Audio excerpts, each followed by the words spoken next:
Matt Norlander joining us here to go through Jerry Palm's bracket. It's March 1st, so away we go, Matt.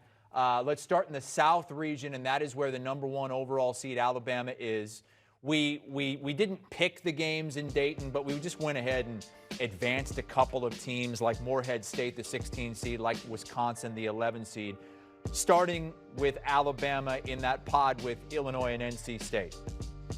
Oh, here we go. Let's go. This is the dress rehearsal I am here for. 11 days out from Selection Sunday. Bama, move them on. Illinois over NC State. That's a super compelling 8-9 game. I'm going to have the Fighting Illini scooching on into the second round there. I trust Illinois' offensive talent overall. Let's keep scrolling down. We got a lot of games to get to. St. Mary's Bradley, sneaking compelling game, but St. Mary's has to be the pick here. It's a 5 seed. It actually rates as a top 10 team in advanced metrics. And then Xavier Iona, Sean Miller versus Rick Pitino. What? That's a good special. Xavier, move him on. I've got a healthy Zach Fremantle playing in a good little second round game. We go down further in the bracket, and wow, San Diego State, Wisconsin might not be pretty on the eye. San Diego State has objectively been a lot better this season. Aztecs, boot them into the next round, boot Wisconsin out of the tournament. Arizona, Hofstra, yeah, I got to go with the Wildcats, although Speedy Claxton's team out of the CAA. In this bracket, we have Hofstra winning the league because it's the 1 seed, not Charleston. We keep going down the bottom set of games here.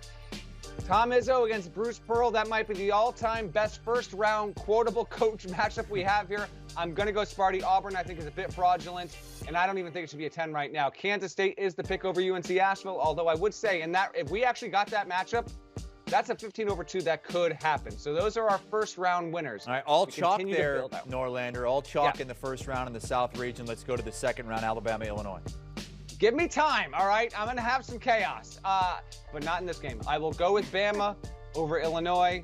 Kind of no argument against it at this point, although Illinois would be capable of winning that game. And then St. Mary Xavier, again, I'm going to say Xavier with its ability to score, having a healthy Zach Fremantle, will move along, and we get a really good 1 versus 4 Sweet 16 matchup. On the bottom end here, while I am tempted to go with the Aztecs, I'm going to trust Arizona, which has been a little slippery, to move along. And then here you go. You happy, Hassel? I will go with the experience of Tom Izzo on the 7 line. Michigan State upsets a second-seeded, as of now, Kansas State team. And the South region will be played in Louisville this year. You have #1 Alabama, #1 overall seed against the Xavier team that's been in the top 25 for the better part of this year. I was in Louisville the last time it hosted a regional, and that's when Carson Edwards went off and almost beat Virginia single-handedly. It's among the 3 best games I've ever seen in person. I can only hope this year will be just as good. Alabama Xavier, if we were to get this kind of Sweet 16 level game, it would be among the best we would see. Moving along, reveal the team. Bama narrowly. All right, I really thought long and hard about Xavier, and then I will go Arizona in the Sweet 16 over Michigan State, and then I'm not going chalk. I never go all chalk. I will go here for the upset. Arizona has the speed, the bigs, and the scoring, and I will have Arizona beating Alabama to get to Houston for the Final Four. Okay, Arizona out of the South region in Matt Norlander's mock bracket. We are using Jerry Palm's latest bracketology. Let's go to the Midwest region. That'll be played in Kansas City for the regional final. That's where we find a Houston team that's been to back-to-back Elite Eights. And the intriguing thing about this is we have Houston in the Midwest, which means Kansas, which has more than quad 1 wins than anyone, is not in the Midwest region. We'll see if that actually winds up being the case on Selection Sunday. Houston obviously going to move right along there. Iowa, Arkansas. Hassel, guess it. Where am I going here? I think you're going with the hot hand here. Arkansas. Iowa's been hot. Hassel is correct. I have to go with Iowa. I have to go with Iowa the way they've been playing. Fran McCaffrey has changed the course of the season with the stare down to end all stare downs. Miami, Utah Valley. Utah Valley is coached by one Mark Madsen. He is a hot candidate to get Stanford if Stanford opens. I've got the Hurricanes winning this game. And then why not? Let's have a little bit of chaos here. You get a 13/4 almost every year. We're going to get it here. Toledo has the second longest winning streak in the country right now. The Rockets haven't danced in decades. They not only get in, they upset the Hoosiers. TCU against Rutgers. Oh, you want to talk about a clash of styles? I'm legitimately getting excited as if these games are actually happening in like 2 days. I love it. Couldn't love it more. Give me TCU to move along. Fast-paced team. They beat Rutgers. Mike Miles is a stud. Hofstra against Tennessee. I've got Tennessee moving along into the second round of that bracket. Keep going down. A&M against Florida Atlantic. Come on now. Florida Atlantic, even though it might end up on the 10 line, 11 line, 9 line, it is one of the 30 best teams. Give me the Owls. Dusty May will be a candidate for the vacant Ole Miss position. And then Texas, I will have it beating Colgate. That is the second straight 2-15 matchup where it is not unthinkable that the 15 could actually beat the 2. Colgate coach Matt Lango will also be a big-time candidate for openings this season. Hassel, let me cook for a quick second here. I will take Houston to move along into the second weekend, or the second weekend, because Iowa just does not have the defense. Houston comfortably rates as the best team in the sport. And then I will go with the Hurricanes, which I believe is the strongest all-around team in the ACC. That would mean Larinaga making the second weekend for a second consecutive season. TCU, Tennessee, I will go with offense over defense. Tennessee does not have Zakai Ziegler. As we do the show right now, we don't know Ziegler's status. He's not expected to be back after suffering a brutal injury on Tuesday night. And then I will go with the Longhorns here, but I was tempted to go with the Owls, who again register as a very, very good team. Hassel, you can obviously speak to that. You've seen them in person this season. Yeah, and I hope that if they don't win the conference tournament in Conference USA, that they get an at-large bid. As a 10 seed right now projected, we think it's a possibility, but we'll see. Houston and Miami in the Midwest Regional in Kansas City. If we get Houston playing Miami in any region, any round, it stands to potentially be a phenomenal game because Miami has the athletes, the shooting, and the defensive capability to keep up with Houston. But I am not shrugging off the Cougars. They're going to continue to move on and get into the Elite Eight. TCU against Texas. We've got just this Texas everywhere in this part of the Midwest there. Do we have room for another upset here? I think we do. Horned Frogs, Jamie Dixon getting past Texas. Houston, TCU in an Elite Eight. That's why we love college basketball. We don't get those kind of matchups a lot in college football. I know TCU just made it, but you know what I'm saying. Houston will move on. I'm going to have Houston going to Houston for the Final Four. A reminder, this still comfortably registers as the best team in the sport. Houston, the favorite all season long in Vegas as well. Though Purdue had been the #1 overall team, many thought Purdue was the best overall team in college basketball. It hasn't been that way the last 3 weeks or so, but Jerry Palm still has them on the one line facing Howard here in the West region. And I have to move Purdue easily into the second round. I don't think the team is vulnerable to any kind of 16-over-1 or 15-over-2 upset. And even though Iowa State, and I swear I didn't do this just because I'm talking to Hassel, even though Iowa State has been slumping, I think it's objectively the better team. It's got the better wins. I will take Iowa State in an ugly one over Pitt in an 8-9 matchup. Scooting down here, I'm going to do it. Oral Roberts is in my power rankings. They were there last week. They're going to be there again when they refresh on Thursday on your CBS Sports app and on CBSSports.com. Paul Mills, another head coach who will be rumored about for bigger openings. Max Asmith got him to the second weekend 2 years ago. They can do it again. And look at this nutmeg steak battle. Was this done just for me, Jerry Palm? Right here, I will go UConn over Yale.